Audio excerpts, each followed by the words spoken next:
John Edwards is that champion. While doing the Lord's work, representing hardworking Americans, in his heart, John Edwards knew he could do even more. In 1998, he ran for the U.S. Senate and defeated the incumbent. He worked tirelessly in the U.S. Senate to advocate for the people he remembered from his days as a young boy and then as a young lawyer. And he has never forgotten the lessons they taught him. John Edwards envisions one America. Not the two Americas we live in today. Today there are those Americans who are economically successful and have everything they want. And there are Americans who are left struggling to get by, day to day, paycheck to paycheck. His inspirational message of compassion, hope, and love for all Americans propelled this young senator to be our 2004 vice presidential nominee. After George Bush swift-voted the American people with deceitful rhetoric, John could have returned back to North Carolina and lived a quiet, peaceful life. But John Edwards had seen the yearning of the American people for a leader who is honest, who cares about them, and who has the courage to follow his convictions. John Edwards has commitment of purpose that in America, every citizen has a right to social and economic justice.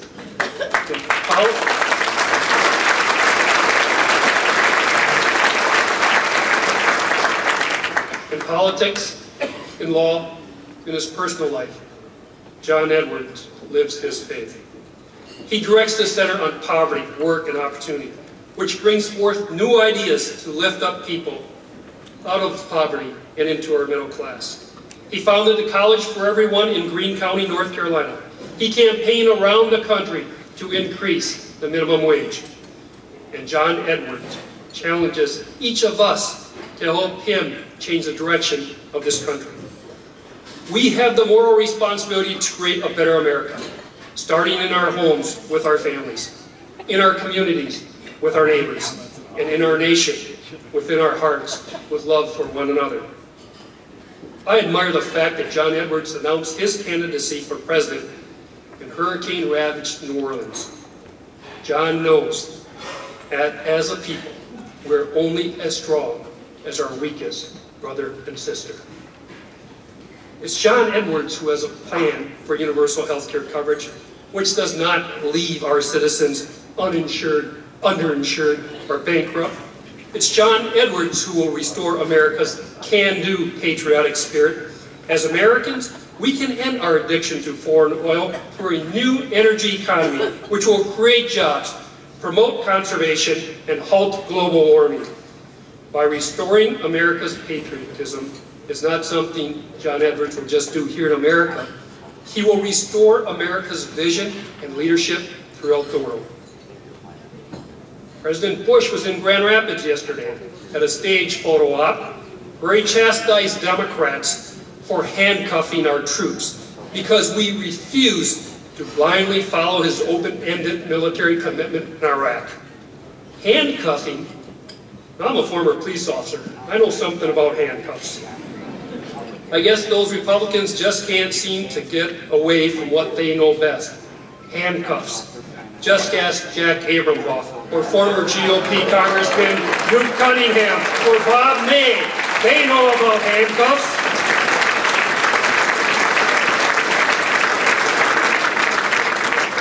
Mr. President, Democrats are not handcuffing our troops. To the contrary, we are liberating them from an ill-conceived, unjust war. As members of Congress, my handcuff key frees our brave troops and bring them home from an Iraqi civil war where their precious blood and our nation's treasury is being sacrificed to preserve a president's legacy.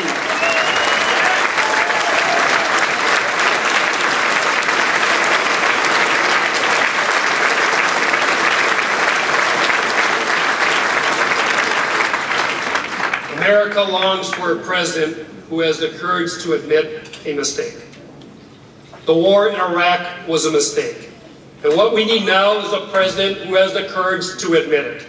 We need a president who will bring peace and stability to Iraq through diplomacy, not escalation. America needs John Edwards. He has admitted his vote for the war in Iraq was a mistake, and he has a reasonable, moralistic plan to bring our troops home.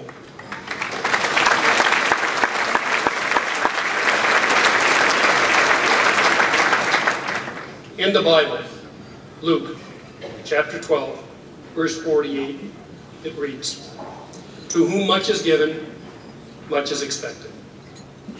Yet, despite these tremendous talents, John Edwards has been touched by personal tragedy. The loss of a son, and now Elizabeth, recurring battle with breast cancer. But through these trials of life, both John and Elizabeth Edwards have handled themselves with dignity and grace.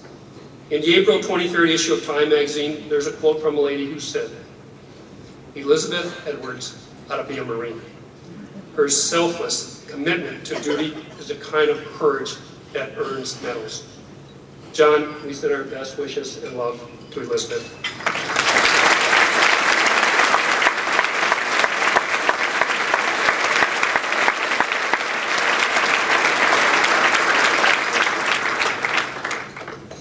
John Edwards has tremendous talents. To whom much is given, much is expected. My friends, my fellow Democrats, join me in welcoming a man who walks this faith and has the courage, dedication, and commitment to inspire hope, vision, compassion, and greatness in the American people. My candidate for the next President of the United States, John Edwards.